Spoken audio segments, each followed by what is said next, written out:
آج اڈیالہ جیل میں القادر ٹرسٹ کے ہیئرنگ کے لیے آئے ہوئے تھے. خان صاحب سے بھی ملاقات ہوئی ہے.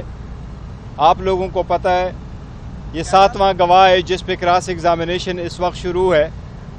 القادر ٹرسٹ اپنی نوعیت کا پہلا کیس ہے جو ثابت کرتا ہے کہ پولیٹیکل وکٹمائزیشن کس حد تک جاتی ہے. ایک ٹرسٹ جس میں ٹرسٹی کا ذاتی کوئی بینیفٹ نہیں ہوتا، اور یہ اس قسم کا ٹرسٹ تھا. جس طریقے سے شوکت خانم ہاسپٹل ہے، جس طریقے سے نمل یونیورسٹی ہے، اور اس یونیورسٹی میں القادر میں جس میں بچے اسلامی تعلیم حاصل کر رہے تھے فری آف کاسٹ، جس میں ٹرسٹی یعنی خان صاحب کا ٹرسٹی ہونے کے سوا اور کوئی ذاتی بینیفٹ نہیں ہے، اور جس میں پراسیکیوشن کے گواہ نے یہ ایڈمٹ بھی کیا ہے کہ اس میں سے خان صاحب نے ذاتی طور پر اس کیس میں کوئی بینیفٹ نہیں لیا ہے. اس قسم کے کیس ہمارے چل رہے ہیں. کئی گھنٹے ہمیں لگتے ہیں کورٹ میں انٹر ہونے سے. آج آلموسٹ 1.5 کلومیٹر ہمیں پیدل جانا پڑا. ہماری گاڑیوں کی بھی اجازت نہیں دی گئی، اور اس کے بعد ہائی کورٹ بھی جا رہے ہیں. ہائی کورٹوں میں بھی یہ کیسز پینڈنگ ہے. دوسری طرف آپ نے حسن اور حسین کو دیکھا جو آلموسٹ 7 سال بعد پاکستان آئے، جن کے خلاف سپریم کورٹ کی فائنڈنگ ہے، جس کے خلاف جوائنٹ انویسٹیگیشن ٹیم کی رپورٹ سے جن کے خلاف ریفرنسز پینڈنگ تھے، وہ اپنے ایبسکانشن آنے کے لیے کورٹ نے اجازت بھی دے دی. وہ ایک دن پیش ہو گئے اور دوسرے دن ان کے سارے کیسز ختم ہو گئے. یہ وہ کیسز تھے جو کئی عشرے پہ چلنے والے تھے، جن میں ان کے ثبوتوں کی بھی ضرورت نہیں ہے، کیونکہ وہ ایڈمٹ کر چکے تھے ان گھر میں رہنا، اور یہ ایڈمٹ کر چکے تھے کہ انہوں نے اس کا حساب نہیں دیا تھا کہ اس کے خریدنے کے لیے پیسہ کہاں سے آیا اور یہ ملکیت کس کی تھی. آج بھی ایون فیلڈ ایک معمہ ہے. کسی کو نہیں پتہ یہ کس کی ملکیت ہے، یہ کتنے پیسوں سے خریدی گئی، کب کیسی خریدی گئی. یہ آج بھی یہ معمہ حل نہیں ہوا ہے، جبکہ اس میں انوالو سارے جو ایلیمنٹس تھے، سارے کیریکٹرز تھے، وہ ایکوٹ بھی ہو گئے.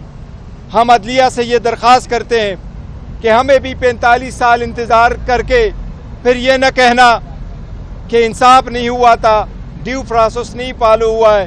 آپ کے ہوتے ہوئے ہم انتظار کر رہے ہیں، عدلیہ پہ اعتماد کرتے ہیں، عدلیہ سے امید رکھے ہوئے ہیں. ہمیں بھی انصاف جلد سے جلد دیا جائے، اسی طریقے سے جس طریقے سے ان لوگوں کو جلدی انصاف ملتا ہے، جبکہ ہمارے ساتھ زیادتیاں ہوئی ہے.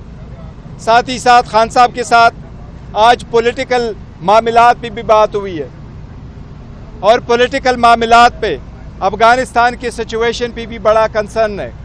افغانستان کے ساتھ ایسے معاملات کبھی پی ٹی آئی کے دور میں نہیں ہوئے. اس لیے ہم سمجھتے ہیں کہ یہ حکومت کی ناقص فارن پالیسی کی وجہ سے، ناقص پالیسی کی وجہ سے یہ سارے خدشات ایسے آتے ہیں.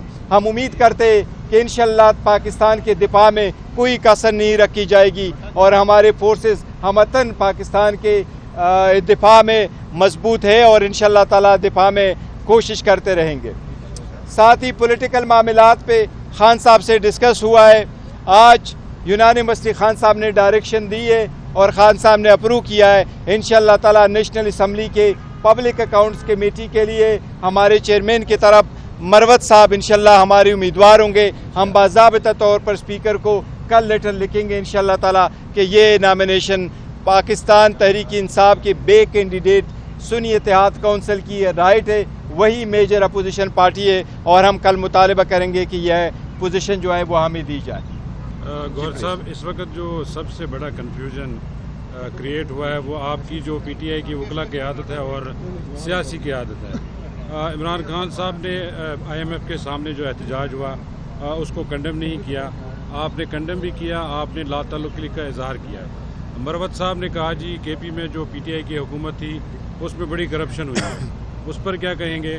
دوسرا یہ بتائے گا جو آپ کی خصوصی نشستوں کا معاملہ اس وقت چل رہا ہے اس حوالے سے کیا اپڈیٹ ہے؟ جہاں تک آپ نے آئی ایم ایف کے لیٹروں کا ذکر کیا، لیٹر ہم نے ضرور لکھے تھے، ان کو یاد دہانی کروائی تھی. جہاں تک امریکہ میں پروٹیسٹ کی اجازت ہے، وہ اوورسیز پاکستانی اپنے ملک کے مطابق اپنا پالیٹکس کرتے ہیں.